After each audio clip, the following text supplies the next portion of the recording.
All right, we're live now, and this is Dan from Cameron Home Solutions, and we're just out here. Wanted to check on how you guys are doing out there. We had quite a nasty night in Florida, and so what we wanted to do is just to go out and see how people are doing. It was kind of cold, kind of nasty, and what I'm going to do now is just grab a sip of some, well, unfortunately, cold coffee right now. Understand that in Florida we had some flurries, snow flurries off of Tarpon Bay. We had some flurries up by Gainesville, some flurries up at Tallahassee. So that's, I think Tallahassee, it's the second time in 2 years that happened. We're down here in Southwest Florida. I'm going to punch up the phone, and I want to welcome anybody who wants to come out to the live stream and spend some time with us here. It is cold. It was about 32 degrees at our house this morning. Again, we're in Southwest Florida, near Fort Myers. The temperature overnight was 45 degrees, and 35 degrees. The temperature was 35 degrees, and it'd be about 32 degrees at our house. So, been a little crazy. What we did yesterday is we put a video out. And it's in the link below. I guess, how do you do that in YouTube? You say, hey, the link is below. You can check the link below. And it was 10 plus things you could do as last minute preps for this weather that came through. And we put it out there for Floridians, but obviously anyone can benefit from it. And I'll just give you a quick rundown of what it was. It ended up being about 19 tips. We started in our kitchen and talked about running water a little bit. If you're concerned about pipes freezing, then you might want to run your water a little bit. Some people run it as a drip, and some people run it as a very small stream. We actually advocate running water in a small stream because if you drip water and it doesn't run fast enough, it could still collar up and freeze up in the pipe. So we recommend a small stream. And something that some people don't realize, it's good to run the hot water too. Because if you run your cold water and you run, let's say, from the furthest bathroom or furthest room where you have water being drawn, and it's the furthest away from your water supply, then you'll have water moving in the cold water pipe. But you also have a hot water heater as well. And a lot of people in Florida have tankless water heaters. So you want to move that water, through that water heater and get the flow sensor going so that you're heating up some of that water once in a while, and just making sure that that part of your water system doesn't freeze up either. So what we did is we talked about running water, then we talked about opening cabinet doors. We turned around to the fridge and said, hey, you've got a cold snap coming. This is the standard storm prep stuff we've all heard for years. Do you have enough food? Do you have enough water to get through the storm? Do you have snacks and that sort of thing for your family? Water we keep stored in the house. Other people keep water stored in the house. Some people don't. They just go out last minute. And if you're in one of these states like Carolina, Tennessee, Atlanta last night where they had snow, North Carolina had a crazy amount of snow. It's going to be hard to get out there. It's going to be unsafe to get out there and to get things last minute. So that's why we do this channel over here. We're Cameron Home Solutions, and I'm Dan, my wife Mary. We get together. We've put out about 80 videos now, long form, short form, just trying to educate people on hurricane prep. So the other thing we did is, in addition to having prep like this, we walked down through a hallway and said, hey, we've got a couple portable power supplies. We've got them powered up. Do you have yours powered up? Because you might need them. And it would be for tomorrow, which is today, which is Sunday. Heck, you might need them tomorrow too, because tomorrow's supposed to be really cold, at least down here in Florida. We have two machines. They're Jackeries.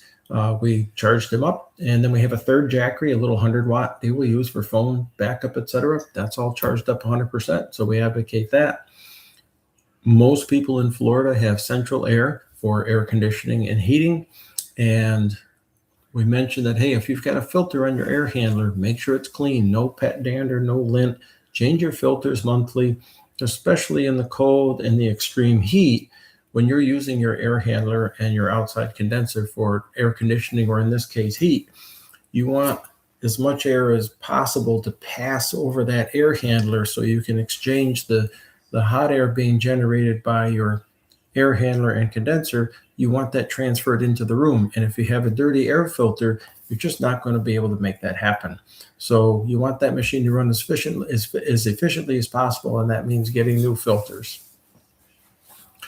We went into the bathroom and talked about the bathtub. A lot of us have bathtubs in the house. We didn't have one in our last house, but we do here. And most bathtubs will hold about 50 gallons of water. And if you think that you're going to go through a cold snap like this, we talked about, hey, if you think you're not going to have power, you're not going to have water, you're going to have problems, fill that tub up and do whatever you need to do to stop that thing up and keep it from running out of water. Duct tape it, check your drain, stuff a washcloth in it, put a rubber plug in it, do whatever you do to keep water in that bathtub. And then keep a jug handy, because you can take a jug and just take a couple quarts of water and just put it down the drain, put it down the toilet, and you can flush the contents in the toilet. We also mentioned that when you're in there, if you don't have to flush all the time, then you can lay some toilet paper down across the water to cover up the yellow and, I'll say it, the brown. And you can prolong the water in your tub and only flush once in a while and not have odors and problems in the bathroom. So that's something that's just reality. If you have bathrooms that are on the exterior wall of your house, and some people have kitchens that are kitchen plumbing that's on the exterior wall, again, think about running that water. We then went out to the garage and we talked about a generator. Some people are without power now. I'm going to go out now to check out the power outage map in the U.S. And this way I can give you some numbers. Currently, we've got Florida here. We've got 33,000 people without power in Florida. So if you're without power, let's see what we have. We've got 2,300 people without power in Glades County. We've got 6,100 out in Polk County, 1,100 customers out in Indian River County, and we'll run up more toward Spaceship Country here near Flagler County, 1,151 people without power. So again, that's, we lost the total. There it is, 33,117 customers without power. So if you're in Florida, and we'll bring up the other states shortly, if you're in Florida, maybe you're running a generator. Do you have enough fuel for the generator? Are you comfortable running it? You don't want to overtax your generator because that gives you bad harmonic distortion, and that's a subject for another video. If you're going to refuel your generator, you probably want to let it cool down a little bit. You definitely want to have it away from your house because you don't want to have carbon monoxide poisoning risk by having it too close and having drafty air push some of the exhaust into a bedroom window where your kids might be sleeping or resting or playing. So you want to use safety when you're doing a generator. Then we got talking about tankless water heaters. A lot of us here in Florida have tankless water heaters. Our builder put our tankless water heater in our garage. And our garage was 62 degrees, 61 degrees this morning. It's about 63 degrees now. We have an insulated garage door. We closed our attic hatches to make sure we keep the air still in there. And when the wind blew last night, we didn't have any temperature change, which was wonderful, but you have to plan for that sort of thing. But our tankless water heaters out there, so we weren't concerned about it freezing at all. We didn't have to run our water because our temperature didn't get down below even with the wind chill, so it wasn't a problem.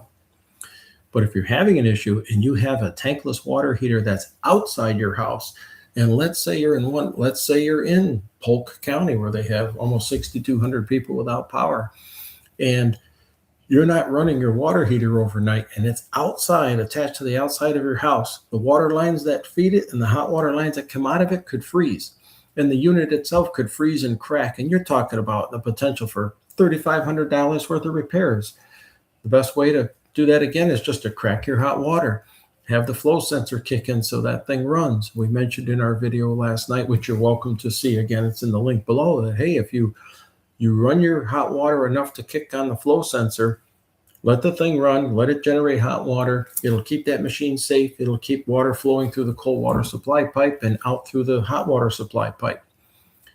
It's going to be expensive to burn the gas or burn the fuel to heat that water. You're going to be wasting water, but it's far cheaper than having to replace a frozen system or get a big service call and have to replace the heat exchanger or whatever may happen there. So again, you want to think about that. If you have a garage door, even today, it's still cold. You're looking at, let's go up to Marion County, north of Orlando there. You got 2,800 people without power. Keep your garage door closed. Keep that draft from coming in the house, because if you can keep an insulating layer of even 40-degree air in your garage instead of 20-degree air, it's better for any of the rooms that are connected with adjacent walls to your garage.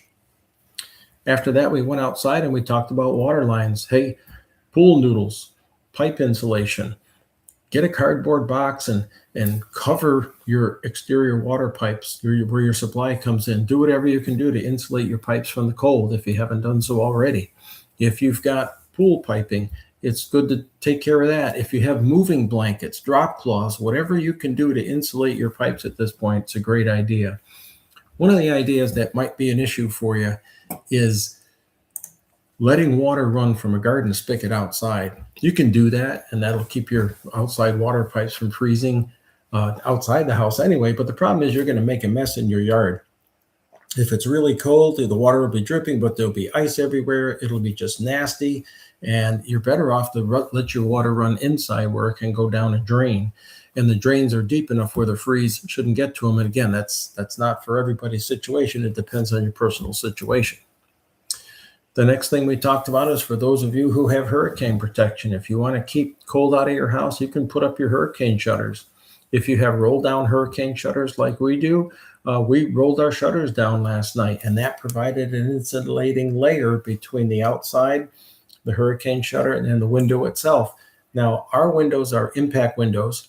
We like to have double protection on our houses here in hurricane country, again, down in Southwest Florida. But even though they're not insulated impact windows, they're just impact windows. So it did help us to have an insulating layer between the window of our sewing room and our dining room. And then we also put our shutters down in our lanai. We have a shutter in our entryway for our main door. We put that down as well. It provided an insulating layer. It was 75 degrees in the house last night. It was very comfortable. And this morning, my wife Mary is going to take the remote, and she's going to run shutter number 2 and shutter number 3 and open those things up now that it's daytime. But during the night, it really helped, especially when the winds whip through. And then what we'll do is we'll hit shutter number 5, which is in our master bedroom. We also close that. That can be opened up today, and now we can get some sun in here and help warm it a little bit. I'm rambling on a little here. What we've got is just tips here to help you. Wanted to see how people are doing. So if you're picking up this live stream on your YouTube feed, feel free to chime in, leave a chat. Would like to hear how you're doing. I'm going to write up a little chat here.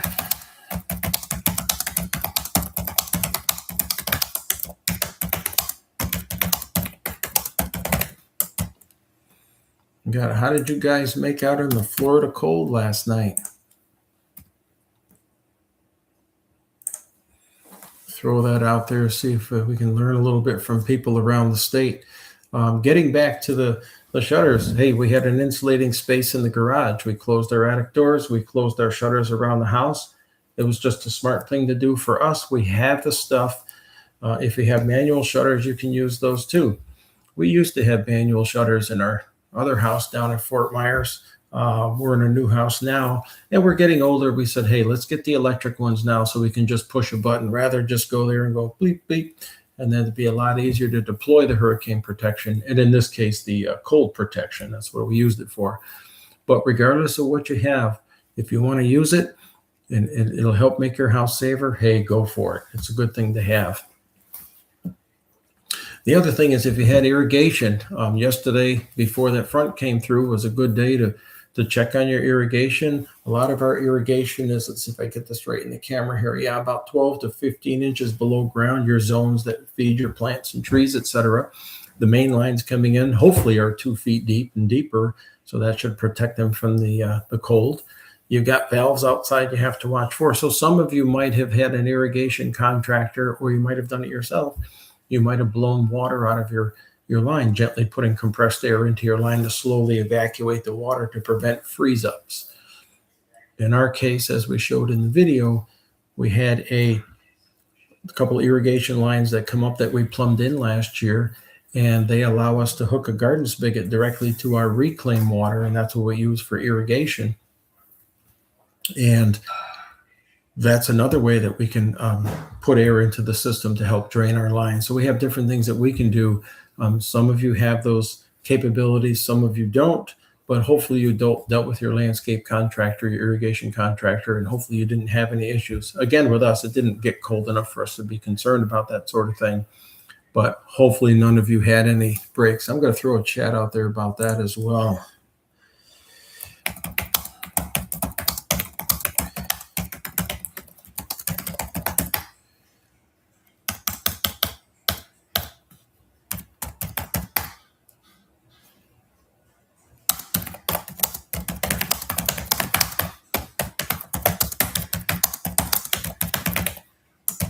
All right. Did anyone have any irrigation problems last night with the extreme cold in Florida? So if anybody has any issues and they want to chime in on that, that would be fantastic. One thing, a good tip for you is if you're out there and you're listening to a chat in another room, you want to turn the volume down just a little bit. That way the volume doesn't interfere if somebody's watching a chat or hosting a chat in another room. These are things that we're learning as we go along. We're a small YouTube channel right now.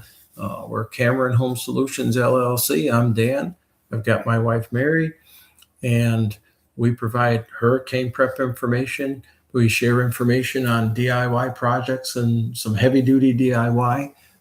We've got a nice affiliation with our former landscaper and our former community, and we've learned a lot from him, and we pass that along to you guys as well, because our idea is this: an educated homeowner, an educated resident of any state, like it could be Florida, California, Utah, wherever, if you're prepping for storms, and we can swap names here. You can take the word hurricane and change it to tropical storm. You could change it to blizzard. You could change it to major thunderstorm.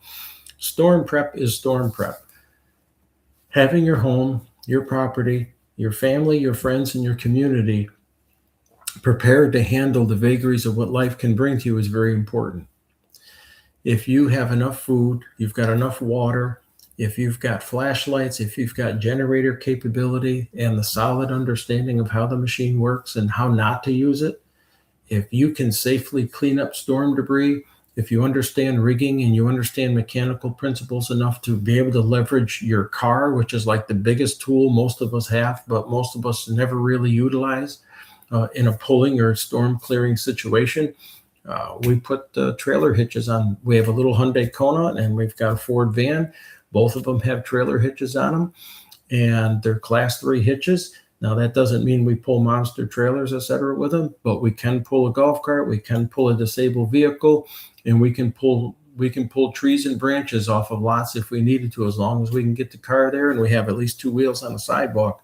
We're doing really well with that vehicle. So you've got a very powerful machine with your vehicle. Now, some of the people, you might have really fancy cars and you don't want to scratch them up, but there are a lot of us out there with vehicles that are small and nimble. We can get into places. So if you've got the storm cleanup knowledge, you can use your vehicle and just leverage and really help your neighbors in your community. And it works out really well. We did a lot of that during Hurricane Ian with our van, and we've got some storm clips, some video shorts, and we've got some long form videos that we've put together. You can see them on our channel, and they show what's been done. And they show how you can leverage a vehicle to really do a lot of storm cleanup. So that works out really well.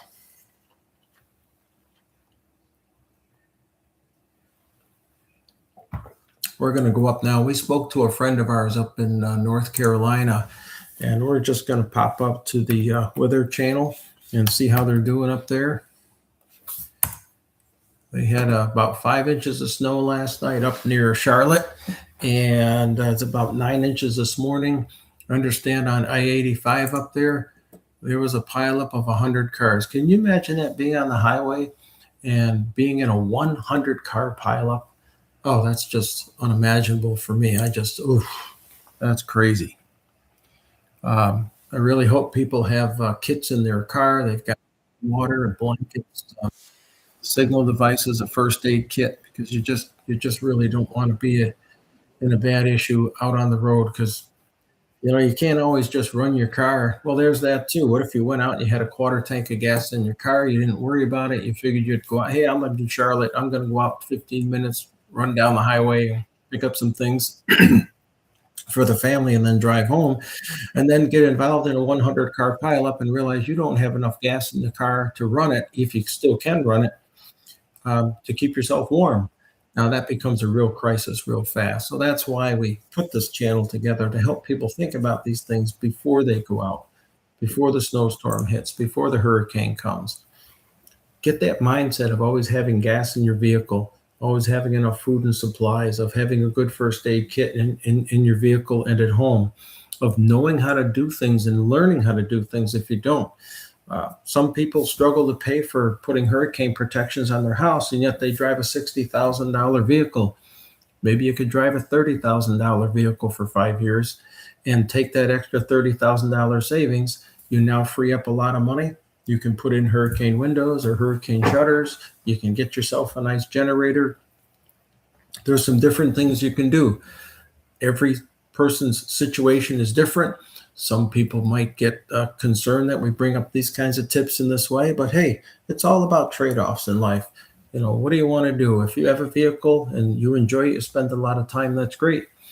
If you're having trouble affording some of these other things and you live in storm country, which is basically everywhere now because the way Mother Nature is working, we've got storms and floods and lightning and tornadoes and this and that. But let's say you're in hurricane country.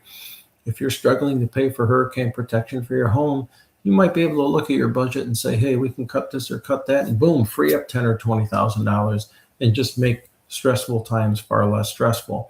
And it works really well. Hey, we decided to buy a cheaper car and a cheaper van. They work really well. We make money with the van, the car we use for our pleasure trips, the van we use in our business.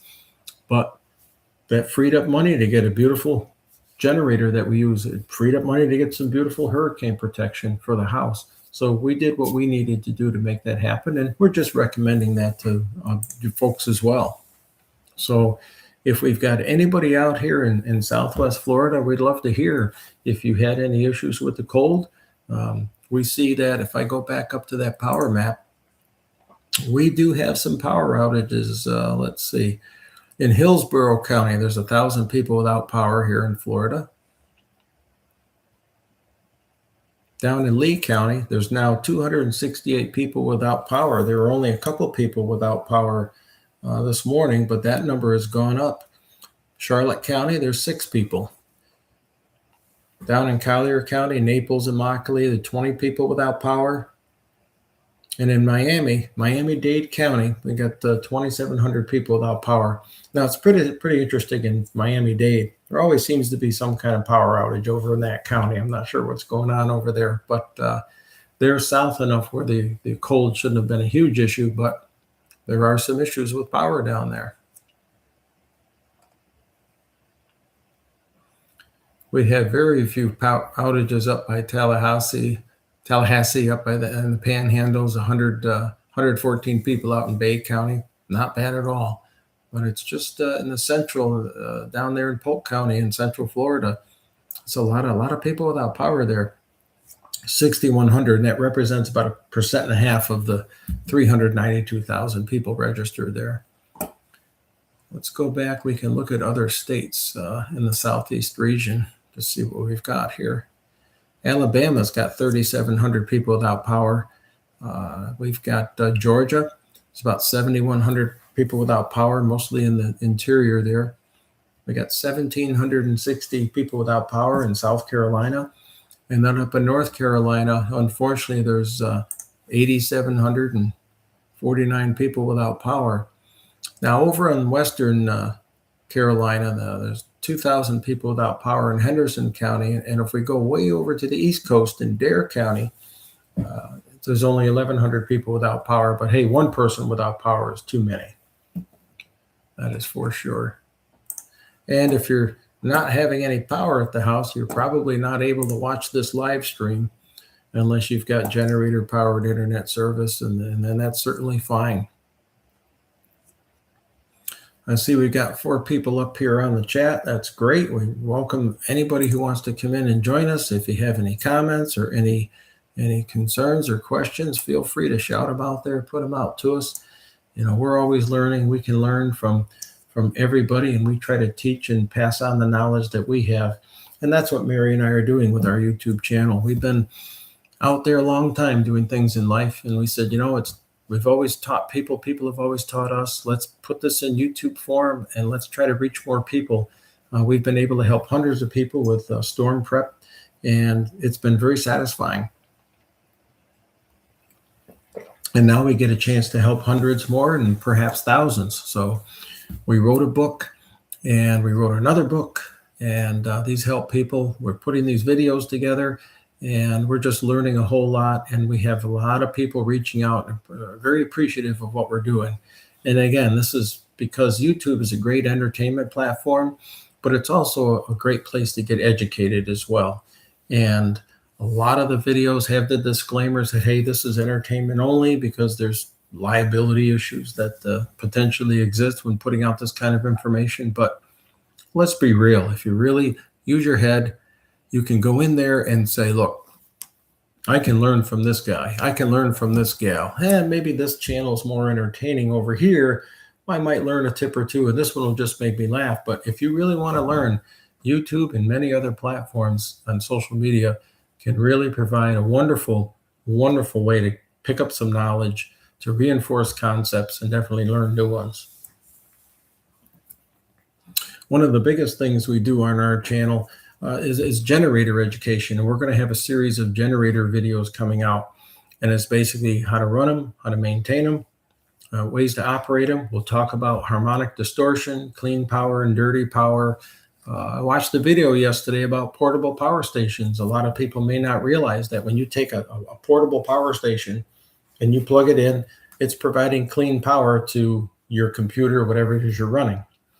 And then if you want to, let's say you have a generator running at the house and you plug that power station in and you're using generator power to provide charging power to that inverter switches. All of a sudden, it allows clean power to come into the inverter to charge it up, but it's passing through whatever sine waves, whatever power, clean or dirty, your generator might be providing, that goes right into your computer. So you're not pulling from your power source while it's being charged up. Now that's a little confusing, and that's a subject for another video, but we learned a great deal yesterday. And what we learned was if we're in a power outage, although our generator does generate clean power, if we were in a situation where we had a smaller generator and it was one of these little 5,000 or 7,000 watt generators and we're kind of running it to the max, the power can get a little dirty and the sine wave is not smooth. And again, that's a subject for another video. But if it's dirty, it causes heat buildup in circuit boards on sensitive equipment, and it could lead to failure down the road. So we say, hey, we'll plug things into a portable power supply. But again, that power supply has to be charged up at some point. So there is going to be a period where we may need to unplug that power supply, get it charged up. And again, that applies if we had a small generator that did not generate clean power. I'm getting way in the weeds on this one. We'll take care of that with some future videos, and folks that are interested can do some research. But these are the kinds of things we're talking about, things that I understood it, but not really until yesterday. So my wife, Mary, and I had a conversation about it this morning, and, we learned some good things. So you can learn on a channel from YouTube. And hey, I've got 2 college degrees, 3 state licenses, but that doesn't make me perfect. I'm learning. My wife's, she's college educated as well. We've got family members who aren't. We've got family members who haven't finished high school, and they are the smartest, most common sense people I think we've ever met, not just because they're our family members. They've learned, what really matters, how to run businesses, and they've learned how to make money and how to deal with people and raising wonderful families and doing wonderful things. So it's not necessarily about the formal education. It's about any kind of education. And in our case, it's storm prep education, mechanical ability. Hey, we put videos out there that show some neat DIY projects, and that'll help with learning mechanical skills. If anybody's got any comments they want to make on that, hey, throw it out there. I'll throw another chat out there, see if we can grab anybody to have a chat with us. Specifically, did you have any troubles this morning? Are you running on a generator now? Did you find that you had some water issues and you had to go thaw out a water line in order to get it running again? I remember when we were kids, we used to have to do that. We lived in a drafty old barn. It was an apartment house that was converted from a barn into 10 apartments, and it had hay in the walls for insulation. And boy, was that place drafty. They've since insulated it, I'm sure now, but oh, that was a cold, cold time when we were kids. No, we used to use hair dryers in the morning. We had to thaw out frozen water lines so we could take a shower before we go to school. Now, school was not uphill both ways. You know, for those of you who remember, they said, I used to walk to school and it was uphill both ways. It wasn't that. We took the bus, but it was nice to take a warm shower in the morning, but we had to go down the basement and thaw things out. And we're, 8, 9 years old doing this stuff. So that's what I wanted to find out, if anybody had those wild experiences here last night in Florida and perhaps in any other states if you're watching.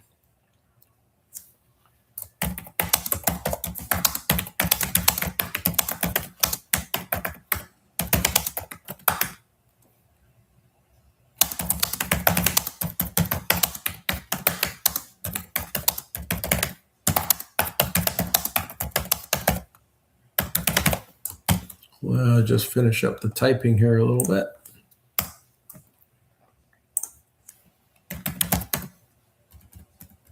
A little loud on the keyboard.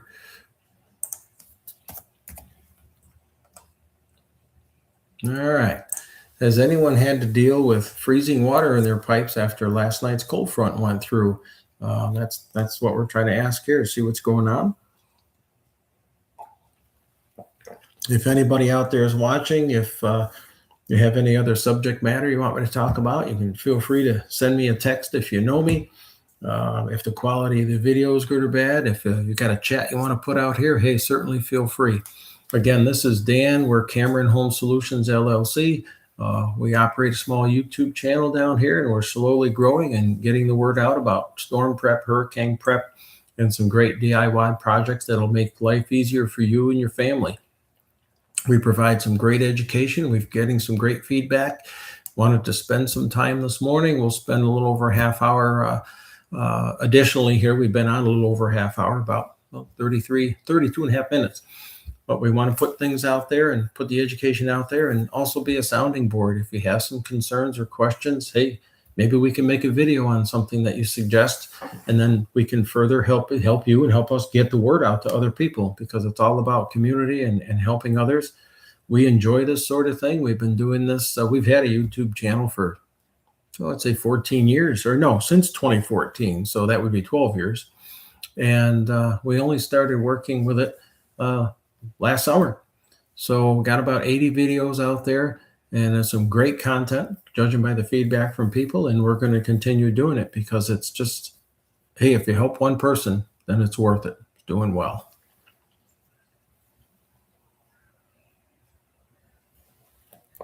We have some sad news to report this morning.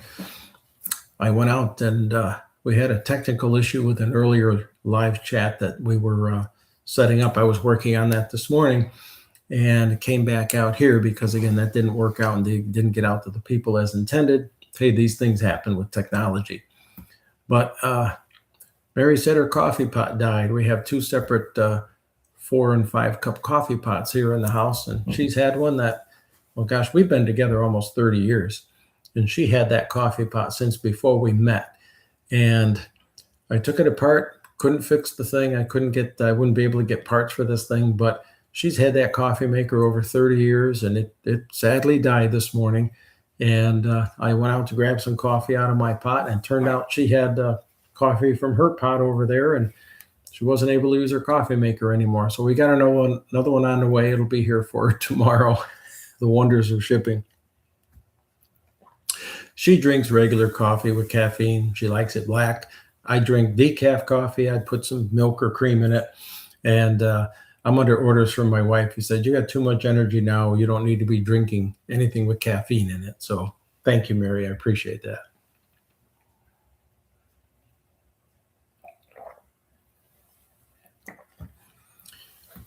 The wonderful thing today about storm prep is when you want to get some equipment, we found Amazon and other retailers to be really, really handy.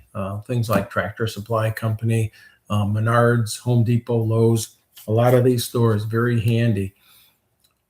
We advocate that everyone have a towing kit in their car, and that's simply having a towing strap that could be 20 feet long, have a couple shackles, so you can use it if you get stuck. Maybe somebody can pull you out because you've got the tools necessary to do that.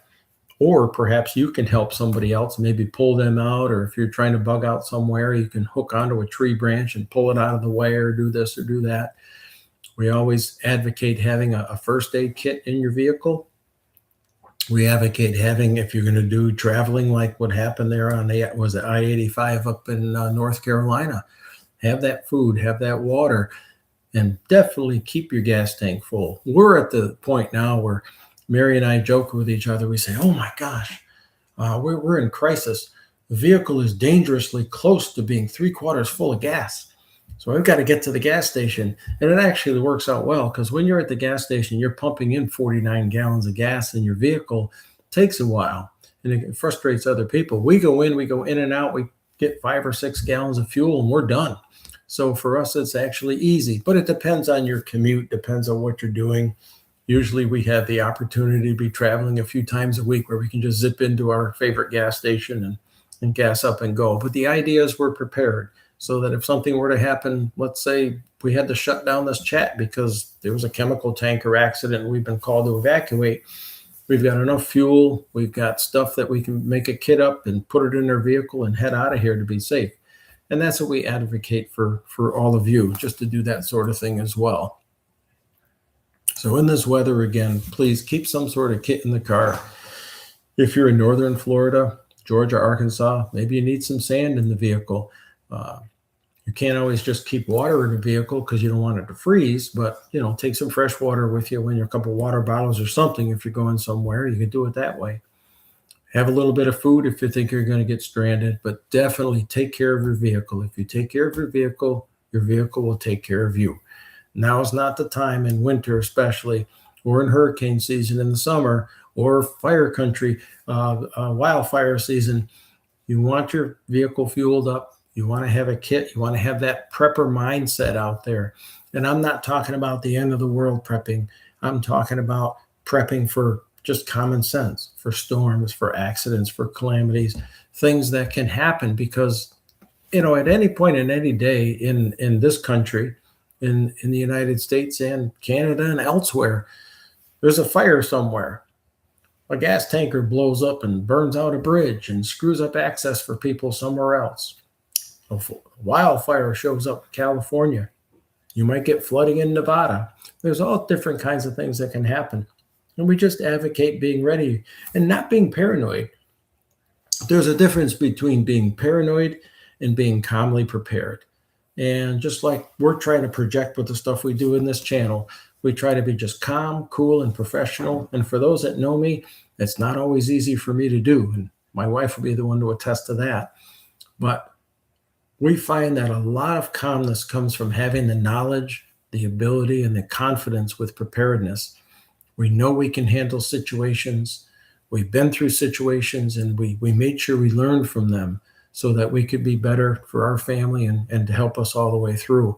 So if you know what you're doing and you can prep yourself and your family, now you can help a neighbor and they can build confidence and they can learn how to do things right. And then they can help another neighbor, and that's how you help your community.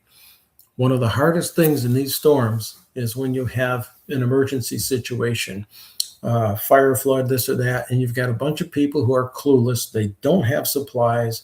They don't know where to go. You got a bunch of people driving around looking at the damage and looky-loos. Hey, that's part of the human experience, I suppose. But it really stresses emergency management and law enforcement, and they can't really do their jobs. So the more we can be prepared as people, the more we understand what to do in a disaster situation or how to handle ourselves in a wildfire and how not to get into harm's way or in the way of these responders, these first responders, the better it is for everyone. The first responders are there to help people who truly need it. And I'm proud to say that right now, me, my wife, my brother, the rest of our family, we're not people who need that help. We've got extreme elderly people that need law enforcement and need emergency services. I don't want these services coming to our house if they don't have to, if we can take care of things on our own. You go to my father's house. He's 85 years old, going to be 86 this year. Go to his house, help him up north. Uh, Go to Mary's got some older relatives. Go to those houses. Don't come to. We're prepared. We know what we're doing. You don't have to use your resources on us. And we advocate that people get the knowledge about storm prep. Take care of your vehicle. Take care of yourself, so that if something comes up, you're not a drain on society, because so many people need help. We like to say, hey, if you can be one less so that the emergency people can really help who needs help, you're doing it right. That's a big thumbs up there.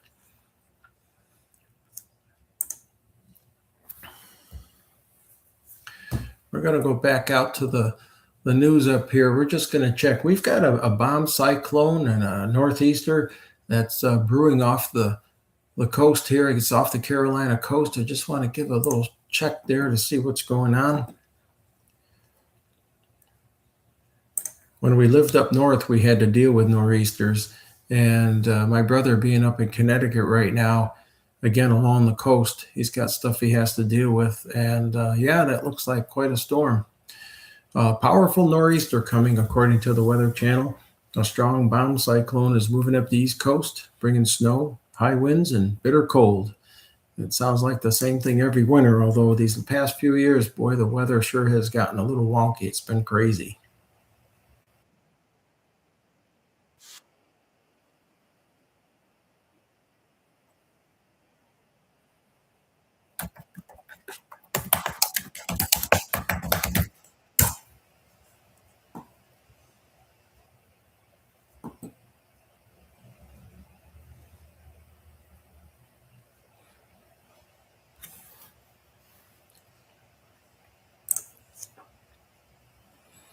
I'm out on Fox 5 News in New York, and the headline is tracking a potential nor'easter that could bomb out and bring snow to New York City this weekend.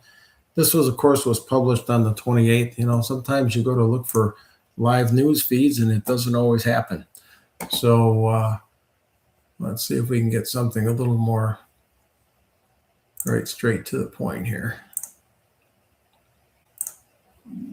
We moved down to Florida to get away from this kind of stormy weather, et cetera, and we're really glad that we did.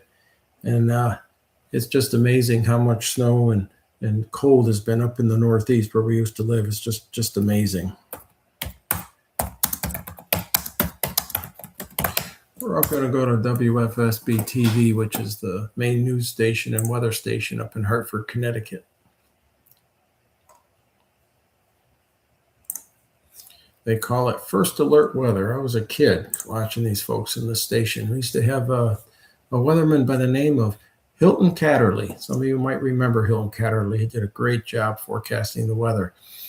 It's currently 6 degrees in Hartford, Connecticut, and the wind is 15 miles an hour, so it's 12 below wind chill.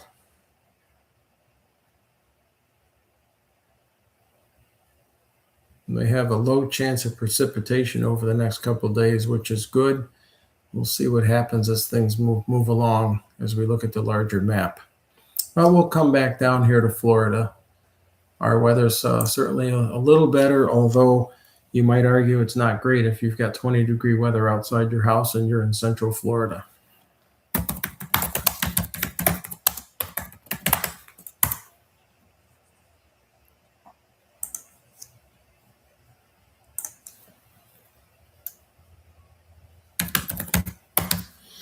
I'm going to look at my phone here and we'll check out some quick weather there.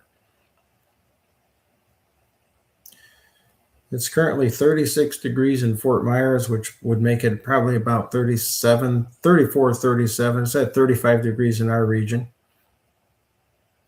Up at Orlando, it's 29 degrees. So that's a little cold. I hope Mickey's got some gloves on and Minnie Mouse too, because that's pretty cold. My goodness. We were just up at Disney World. We took a few days and took a wonderful friend of ours up there. and I had a nice time. And it was cooler, but it was not 29 degrees, that's for sure. It's supposed to go up to 45 degrees up there in Orlando. Oh, wait a minute now. It's supposed to go up to 48 degrees by 3 o'clock today. So, and that's amazing. Again, central Florida, looking at weather under 50 degrees. It happens sometimes in the winter, but so many of us move down here, and now with cold weather like this, you have to put on your flannel bathing suit and your flannel flip-flops.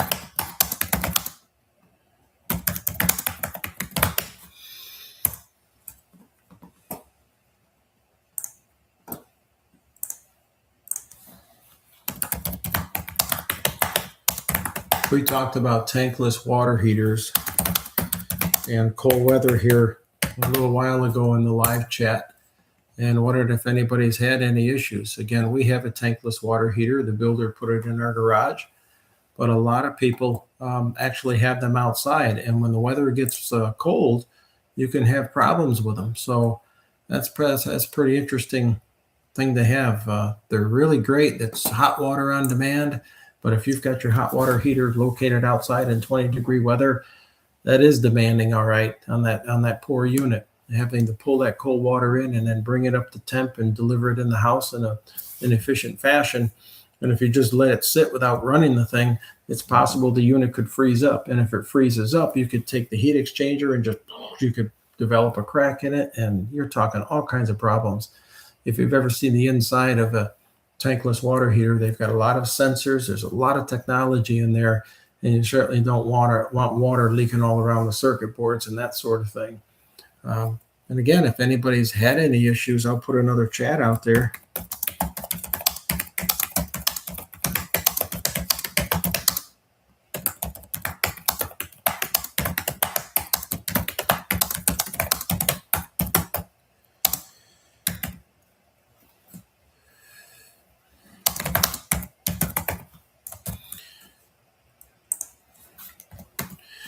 Has anyone had any issues with their tankless water heaters located on the outside of the house? That would be rough if that happened. That would be a nasty thing. So if anybody's had that issue, hey, feel free to participate in the chat and let us know. Again, we have a tankless water heater. It's located inside the garage. Many people have them outside the house. Even in our community down here, we see many people with tankless water heaters outside the house, and we often wonder, geez, if you have a cold snap, how do you deal with that? Well, you've got to run your water, that's for sure. So it's not a bad thing to have it located outside the house. Just be educated on how to use it, what could go wrong, how to prevent something from going wrong. That's the best thing you can do.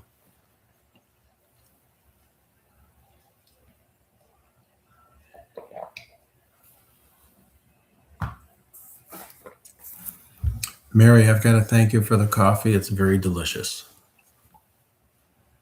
After this chat, we're going to have some breakfast. We'll take care of some things this morning, and then it'll be on to continuing work on our YouTube channel and helping people out. One thing we've learned from all this work is it's easy to get sucked into all the different things you do when you're on social media. And always remember, it's good to take a few days, take some time to get away from it, spend some time with your family, do something fun, do something totally different, because it makes it just much better when you come back into the game. We had a rather stressful time yesterday. I had some technology issues, but the video we ended up producing for y'all ended up being great, and we learned a whole lot from the experience.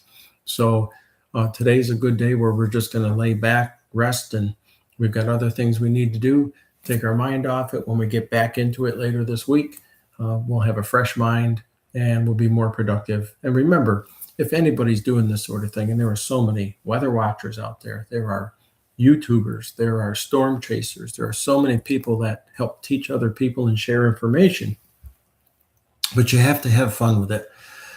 If you're dealing with the public, You've got to have a good persona. You've got to put out that confidence. And for us, like so many other people, we're used to it. It's genuine. This stuff comes from the heart. We care about people so much. We've had so many people do so much for us. So this is our way of giving back. And as I get older, I can't grip as much. I can't work as hard, pull as much, but I have a lot of knowledge. And I'm glad to impart that knowledge onto our neighbors, our younger friends, the kids, nephews, grandkids, because that's how we learned. We learned from people who knew so much. So think about that. You can make a big impact in life as you take the time and you can impart your education to somebody and your knowledge. And it's a funny thing. The more you give away to people, the more it comes back. And Mary and I have found that to be just the main tenet for us all our lives. It's been wonderful. So, and don't forget to have a little forgiveness too. I mentioned Mary and I, we've been married almost 30 years. And people say, how'd you do it? And I just say it 2 words, a lot of forgiveness. I'm going to go back and check that power outage map again. See if we've got any updates here. We got 181,000 U.S. customers without power. The majority of it is Tennessee, Mississippi, Louisiana, and Florida. We've got 57,600 people out in Mississippi. Tennessee, 39,000. Florida's 31. Florida was interesting. It was like half that number a couple hours ago. So not sure what went on there. And just hopefully these numbers drop. North Carolina, 9,700 people without power, and they're right in the midst of some nasty weather there for sure.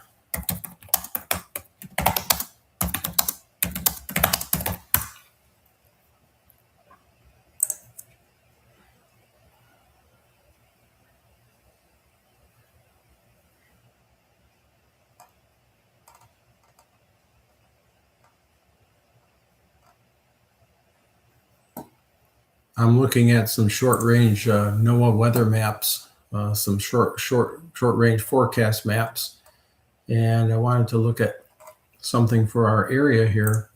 And I just, for some reason, glanced over Alaska, and they're probably all laughing at us down here, thinking, "You don't know what cold is. You don't know what water problems and weather problems are." We're here in Southwest Florida. The extended forecast for our area, there's a high surf advisory today. So if anybody's going out on the water down here, you want to be really careful. There's a cold weather advisory and a freeze warning for tonight yet again, because tonight and tomorrow are supposed to be cold, if not colder than it was today. And again, that's depending, or this morning. That depends on where you live and what you're doing.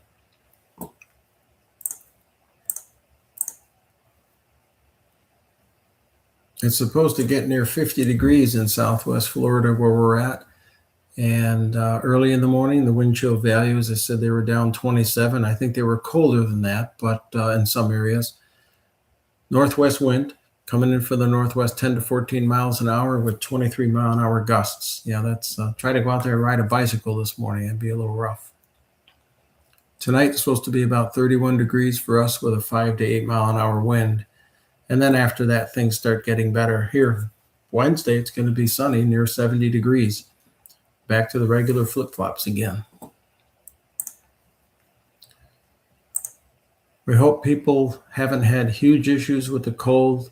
We hope that you all have gone out and heeded some of the advice that we've put out there on the channel, heeded the weather and news stations, heeded first responders, and listened to what they had to say. And hopefully their advice has made this cold snap for Florida far less arduous than it could have been if you didn't listen to any advice and just didn't heed any of the warnings. I hope that you really had an opportunity to take in what people had to say, and hopefully they made your life less taxing, because there's nothing worse than cold weather in a warm climate. That's really tough.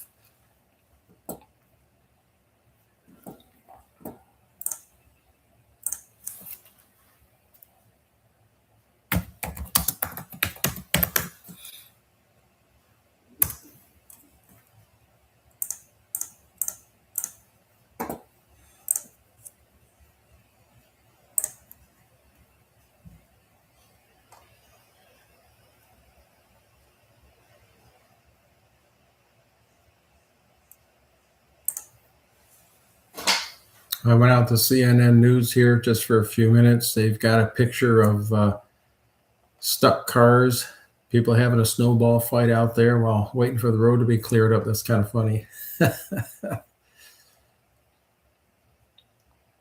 In some areas, I did not realize this, in some areas, this has been the most snow that they've had in 20 years in some areas. That's just amazing. And the cold is mentioned as being bone chilling, and boy, is that correct. That is just crazy. I mean, you look at some of the snowstorm, it's 15 and a half inches in Thomasville, North Carolina. Over in Pinehurst, they got 7.5 inches. Here's Southwest Newport. Now, Newport's over the beach area there in North Carolina, the banks, right? 15.2 inches over there. That's unbelievable. East Grandy, New York, or North Carolina, East Grandy, North Carolina, 10 inches of snow. I mean, you're out on the extreme east coast of North Carolina. It's just unbelievable. Longwood, North Carolina, 17.7 inches. And Ocean Isle Beach, I know where that is, 15 inches of snow. Just crazy.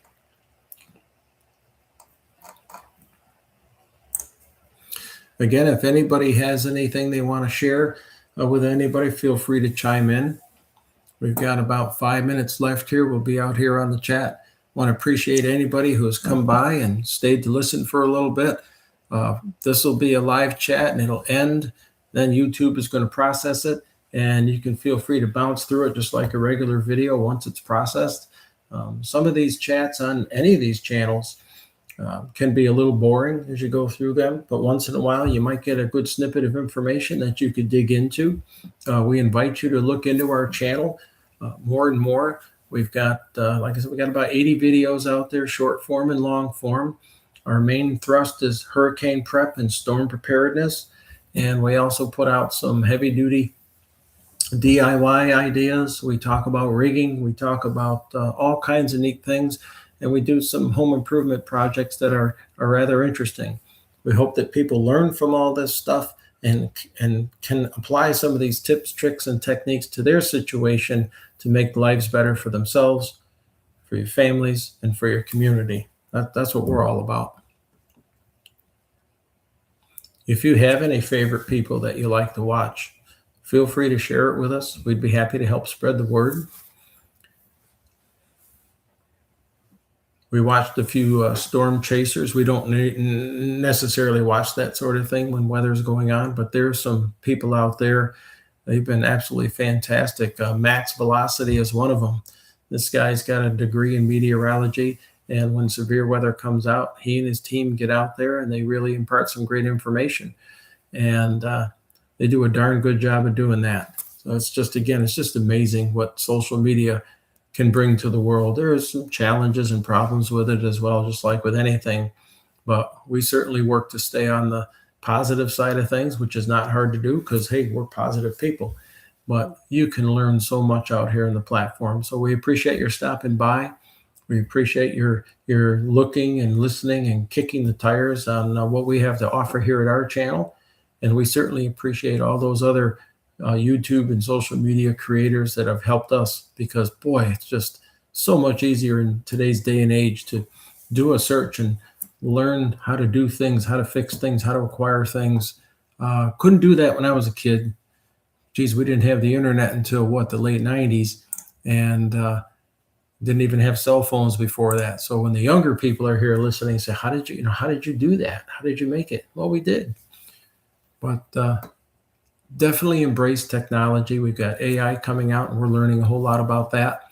And there's some positives and negatives to that as well. And I just ask people to take the positive aspects of anything you learn here on this channel or anywhere else, and just try to make community a better place. We're getting ready to wrap up here. Again, we just hope that people haven't had huge issues here in Florida and in any other states. Freezing weather and a warm climate can really take people by surprise. You think about cities like Atlanta, Charlotte, they may not be used to a lot of snow. People get out there and try to drive in it. They're having trouble. They don't have the right tires. Lots of spin outs, lots of accidents, misjudging on the turns. the one that blows my mind and Mary's too is you've got experienced truck drivers out there. Now, I've had a commercial license for decades, but it's amazing how these drivers, these big rig drivers, will be out there, and some of them, they just get in these horrendous crashes. And maybe if they slow down a little bit, worry a little less about the hours of service, and instead of wrapping your truck around a pole and causing all kinds of damage, hey, take it easier, go a little slower, make it better for everybody on the road. Not all truckers are like that. Not all drivers are like that. But as we wrap up here, we just wish Godspeed to everybody, all in our prayers. We've got another night of cold weather coming here in Florida before it starts to warm up. We wish you the best. Feel free to reach out with any comments. If you like what you see, you're welcome to watch our videos and throw a like in there. That really helps us. And what really helps us too is if you're interested in more of this stuff, feel free to subscribe as well.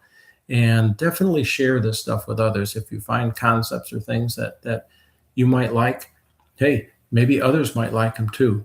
And tell your friends and family about it and get the word out there. And that'll help us to be able to spread and get to more and more people. We appreciate your time. Godspeed, everyone. And thanks for participating. We'll see you on the next video.